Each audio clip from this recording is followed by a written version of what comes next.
In this session, I'm going to talk about the speaking and making suggestions. It is very common in the part 3 of the speaking to be asked to make suggestions to certain problems. The first thing you can do is to focus on what the problem is. Phrases here could be "the real problem here is" or "the key point here is." Let's say, for example, that you are asked to talk about transport problems.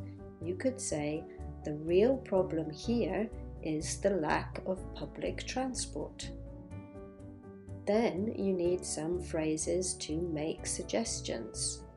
You can say, for example, what the government needs to do, or what we need to focus on, one way to tackle the problem, or one way to solve the problem. So let's look at some examples. Maybe you would be asked to give suggestions on stopping people eating junk food. You could say, what the government needs to do is make junk food more expensive. Another example could be that you are asked to give suggestions to encourage children to read more.